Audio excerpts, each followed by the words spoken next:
Dear students, welcome to another session of our online class. So, we are going through the paragraph 5 in the last video, and today we will discuss the next paragraphs. In paragraph 5, we knew that how Gandhi repented on his bad handwriting. So, now we will discuss what was his view on learning Sanskrit. So let's go through the paragraph 6. Sanskrit, however, proved a harder task.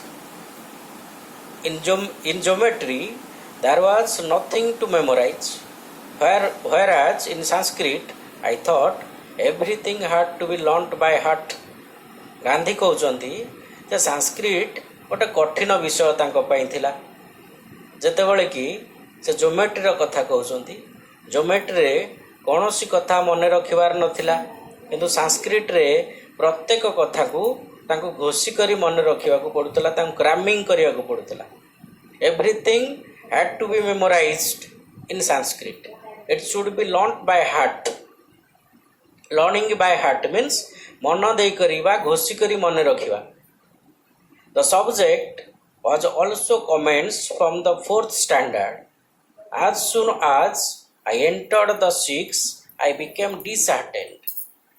से एमिति रे भी संस्कृत को भल पाउ नथिले एवं Sanskrit 4th standard रो start होतला Sanskrit पढ़िबा 4th standard रो बा चतुर्थ श्रेणी रो तांको पढ़िबा को सेते बेले पढुतला एवं जेते बेले से 2-3 वर्ष संस्कृत पढ़ारे खर्च करिसंती एवं जेतेबेले से 6th स्टैंडर्ड रे पहुंचीचंती सेतेबेले से संस्कृत प्रति डिसहार्टेंड हो जाइछंती डिसइंटरेस्टेड हो जाइछंती disheartened means to lose hope हताश हो पड़िछंती से संस्कृत प्रति विमुख हो जाइछंती संस्कृत आ पढ़िबा पई से चाहि नाहंती the teacher was a hard task master एवं तांकर जे संस्कृत टीचर थिले से जने हार्ड टास्क मास्टर थिले से अधिक टैक्स दौले एवं ताकू कठिन भाव रे कलेक्शन करथिले and he was very anxious as I thought to force the boys एवं से टैक्स नेबा पई भारी बेगर अन्य पिला मान को ठारू से कठिन भाव रे जहा टैक्स सब दिया जाउतला ताकू से कलेक्शन करथिले then there was a sort of rivalry going on between the Sanskrit and the Persian teachers.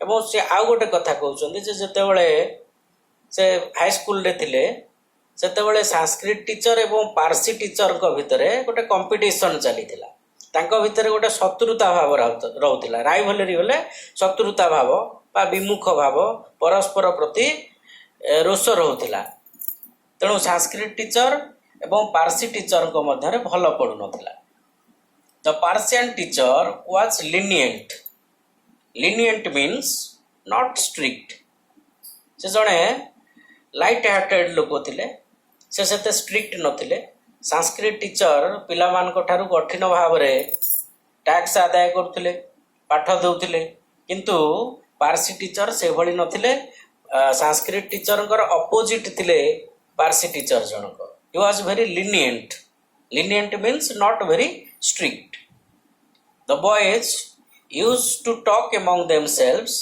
that Persian was very easy and the Persian teacher was very good and considerate एवं पिला माने सेते बेले तांको निज भितरे कथा होतले जे संस्कृत अपेक्षा पारसी होची गोटे भल पाठ एवं सहज पाठ ता छड़ा पारसी टीचर जनक मध्य भल लोक who was a good and considerate fellow considerate means a kind hearted person considerate means a kind hearted person जने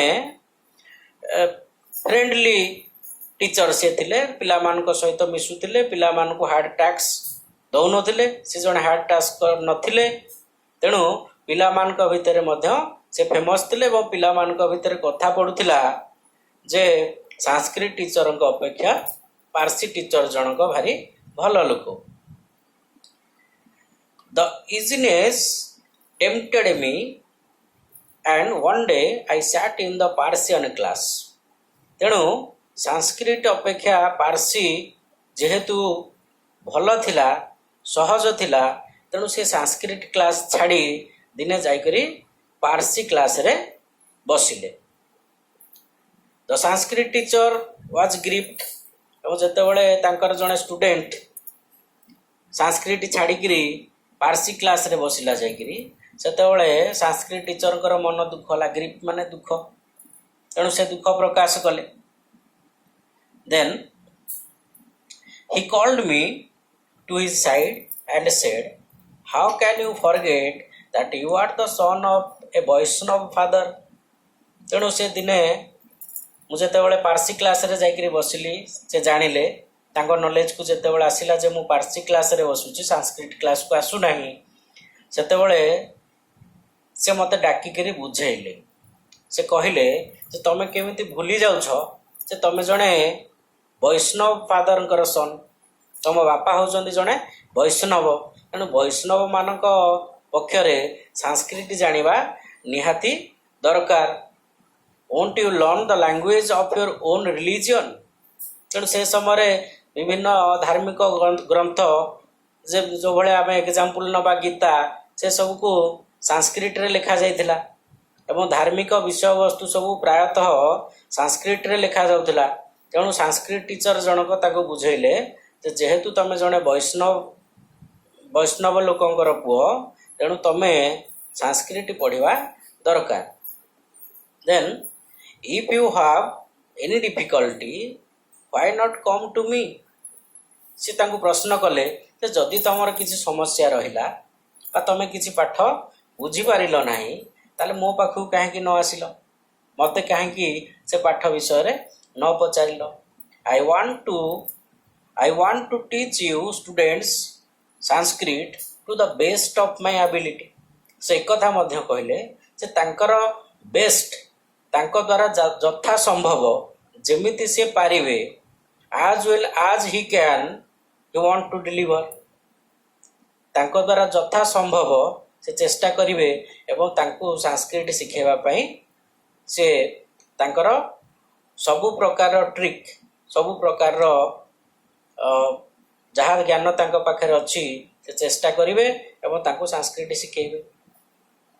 As you proceed further, you will find in it things of absorbing interest.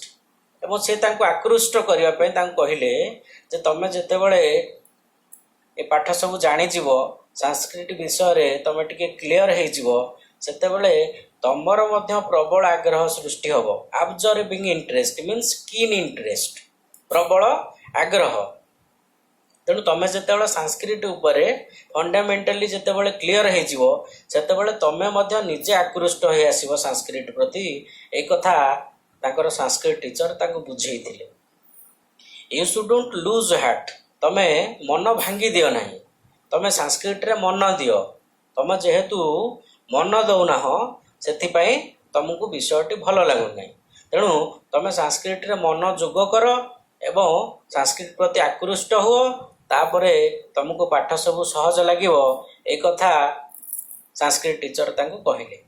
Come and sit again in the Sanskrit class. Finally, he suggested to come and sit inside the Sanskrit class. ତେଣୁ ତାଙ୍କୁ ପୁଣି ଥରେ Sanskrit class join କରିବା ପାଇଁ ତାଙ୍କ teacher ପରସୁଏଡ୍ କଲେ।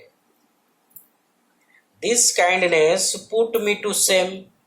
ଏବଂ ଏଇ ଯେଉଁ ଭଳି ଭାବରେ ସେ ଦୟାପୂର୍ଣ୍ଣ କଥା କହିଲେ ବା ମୋ ସହିତ ଯେଉଁ ଭଲ ଭାବରେ କଥା ହେଲେ, ତାଙ୍କ କଥାରୁ ମୋତେ ଟିକେ ଖରାପ ଲାଗିଲା ଯେ ସେ ଏତେ ଭଲ ଲୋକ, ସେ ମୋତେ ତାଙ୍କ କ୍ଲାସରେ ଚାହାନ୍ତି, କିନ୍ତୁ ମୁଁ ତାଙ୍କ କ୍ଲାସକୁ ନ ଯାଇ ପାର୍ସି କ୍ଲାସକୁ ଯାଇଥିଲି। ତେଣୁ ସେ ନିଜେ ନିଜେ ଟିକେ ଲଜ୍ଜିତ ଅନୁଭବ କଲେ। I couldn't disregard my teacher's affection, and with the affection the Sanskrit teacher asked him to join his class. He was very repented. He repented himself that why shouldn't he come to the Sanskrit class.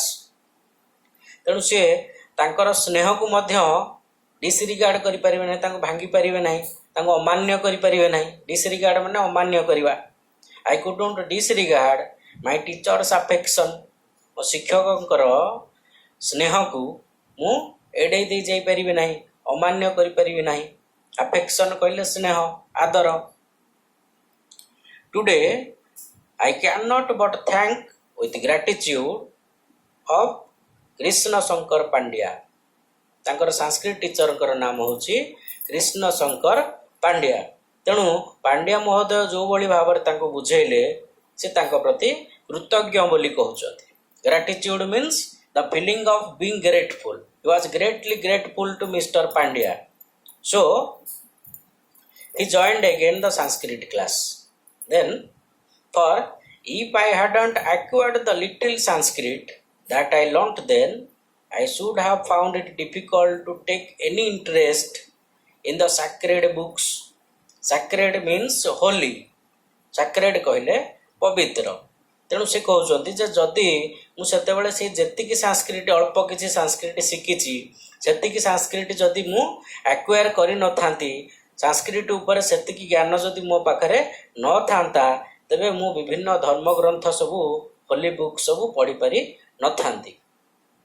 In fact, I deeply regret that I was not able to acquire a more thorough knowledge of the language.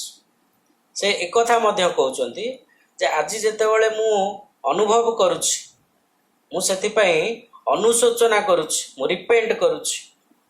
ରିପେଣ୍ଟ ହେଲା ଅନୁତାପ କରିବା ବା ଅନୁଶୋଚନା କରିବା। ସେ ପରବର୍ତ୍ତୀ ପର୍ଯ୍ୟାୟରେ ଯେତେବେଳେ ଆଡଲ୍ଟହୁଡକୁ ଆସିଛନ୍ତି, ଯେତେବେଳେ ବଡ଼ ହେଇଛନ୍ତି, ଯେତେବେଳେ ସେ ନଲେଜିୟସ୍ ହେଇଛନ୍ତି, ସେତେବେଳେ ସେ ଚିନ୍ତା କରୁଛନ୍ତି ଯେ ମୁଁ ସାଂସ୍କ୍ରିଟ ପ୍ରତି ମନ ନ ଦେବା ମୋର ଗୋଟେ ଭୁଲ ହେଇଯାଇଛି ଏବଂ ସାଂସ୍କ୍ରିଟକୁ ଯଦି ମୁଁ ଭଲ ଭାବରେ ପଢ଼ିଥାନ୍ତି ତେବେ ମୋର ଅଧିକ କିଛି ଲାଭ ହେଇଥାନ୍ତା। ଏଇ କଥାକୁ ନେଇ ସେ ଅନୁତାପ କରୁଛନ୍ତି ଯେ ତାଙ୍କ ପାଖରେ ସେଇ ଲାଙ୍ଗୁଏଜ ଉପରେ ବା ସେଇ ବିଷୟ ଉପରେ, ସାଂସ୍କ୍ରିଟ ସାହିତ୍ୟ ଉପରେ ତାଙ୍କର ବେଶୀ କିଛି ଜ୍ଞାନ ନାହିଁ। ଯାହା ସେ ଜ୍ଞାନ ଅର୍ଜନ କରିଛନ୍ତି ତାହା ଆଂଶିକ। ତେଣୁ ସେଇ କଥାକୁ ନେଇକରି ସେ ଅନୁତାପ କରୁଛନ୍ତି। ତେଣୁ ଏଇ ସବୁ କଥା ଗାନ୍ଧୀଙ୍କର ହାଇସ୍କୁଲ ବେଳର କଥା, ସେ ତାଙ୍କର ଓନ୍ ଏକ୍ସପିରିଏନ୍ସକୁ ଏଠି ସେୟାର କରିଛନ୍ତି। ତେଣୁ ଏଇଟା ଗୋଟେ ଅଟୋବାୟୋଗ୍ରାଫି। ଏଠି ସେ ଫାଷ୍ଟ ପର୍ସନରେ ଡେସ୍କ୍ରାଇବ୍ କରିଛନ୍ତି। ପ୍ରତ୍ୟେକ ଆଇ ଏଠି ରିଫର କରୁଛି ଗାନ୍ଧୀଙ୍କୁ। ତେଣୁ ଏଇଟା ହେଉଛି ବିଷୟର ଶେଷ ପାରାଗ୍ରାଫ। ଆମେ ବିଷୟକୁ ଆଜି ଶେଷ କରିଛେ। ତେଣୁ ତୁମମାନଙ୍କୁ ଏ ବିଷୟର ନୋଟ୍ ସବୁ ମୁଁ ଆମର ହ୍ୱାଟ୍ସଆପ୍ ଗ୍ରୁପରେ ପ୍ରୋଭାଇଡ଼ କରିଦେବି। ତମେମାନେ ନିଜେ ବହି ସହିତ, ଟେକ୍ସଟ ବୁକ୍ ସହିତ ବିଷୟଟିକୁ ଆଉ ଥରେ ପଢ଼ିବ। ଧନ୍ୟବାଦ।